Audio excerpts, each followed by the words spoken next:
All right, let's move on to the second set of examples. The first thing I introduce on the next part is the key concept or your basic properties of radicals. This is something I've been introducing to you and trying to speak a language with you about your two properties of radicals that we're going to need to use quite frequently.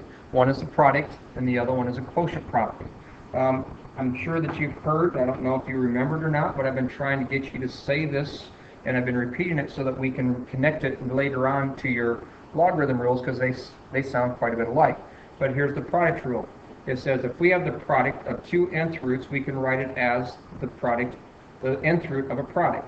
So if we have the product of two nth roots, it's exactly the same as the nth root of the product. So we can rewrite it. We have the flexibility of breaking apart the products of our radicand as long as it's underneath the radical and it's multiplied.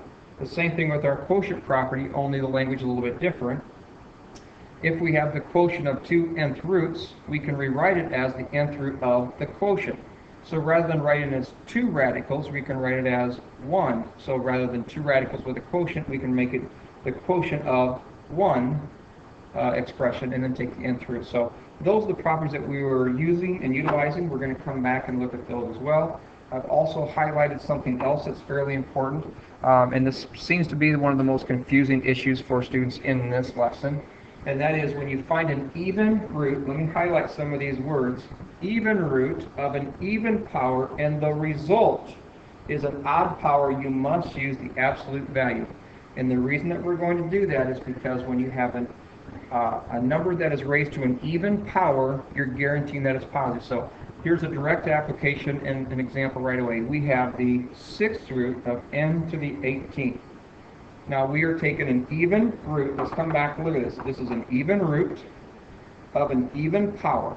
So we've got the even root, even power in play here. And we get an odd power result. So let's take a look at this odd power result. We want to find the sixth root of n to the 18th. So I've got to find some expression I can raise to the sixth power and end up with n to the 18th.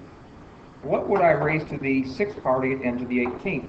So that is going to be n to the, if I'm using my power rules of exponents, is to the third. So n to the third is the sixth root of n to the 18th, working on that language from the prior one. Okay, so now what have I found? I'm going to take this off. The sixth root of n to the 18th, the result is n to the third. And now here's the last part. The result is an odd power. Now this says you must use the absolute values to ensure your answer is non-negative. Okay, so why do we need this?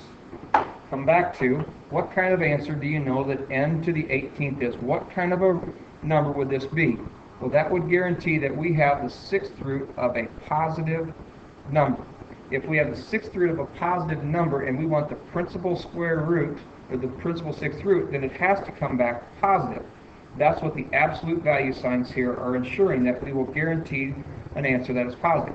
Because it's an n to the third in and of itself, an odd power could give you back a negative value.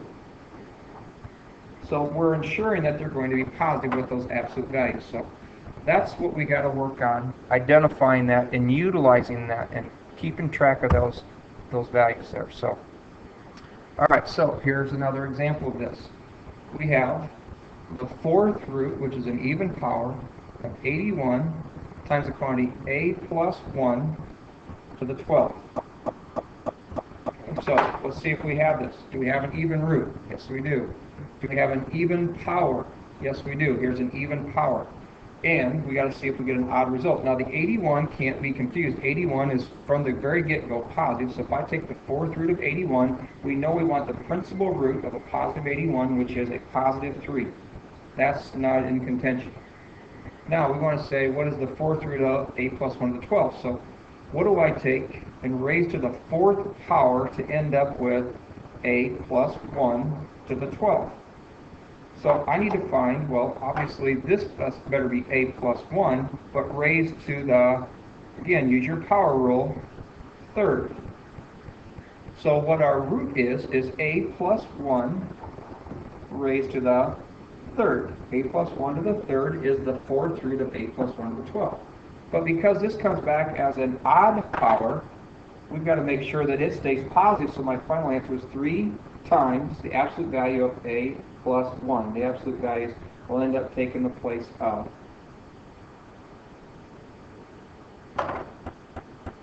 our parentheses. So that's the way we can proceed through those. That's interpreting that little scripture lesson they gave us there. We've got a few more examples to work through here, and then we'll shut this one off. This is the square root of 63y to the third. So the square root, we want to make sure, are there any perfect square factors in 63? Perfect squares such as 9. 9 goes in there evenly, and also times 6. So 6, let's get our multiplication facts back. 9 times 7 is 63. I want the y cubed to be a perfect square, so I'm going to rewrite that because I have flexibility to rewrite those as y squared times y. Now I'm going to reduce the perfect squares. This is an application of that product rule up above. We can split this thing up if we want. I can rewrite it as the square root of 9 times the square root of 7 times the square root of y squared times the square root of y. But these that I have here are perfect squares. That's a 3. This is the square root of y squared is a y. Now that was an even root of an even power, and it came back odd. So absolute value times the square root of 7y. So final result. Always looking for that even root of an even power, and you end up with an odd. Put your absolute value signs around it. Okay, and then to finish it off, the final example here is, wow, that's hard to read. I think it's the cube root of a negative p to the 10th. It's really the opposite of p to the 10th times q to the 7th. Now, because my index is to the third power, I want to rewrite this in nice powers of 3. So I'm thinking of cube root of, this is a negative 1. Just leave that. That negative 1 is sitting right here. P to the 10th. I want to write that. I could write it as p to the third times p to the third times p to the third times p.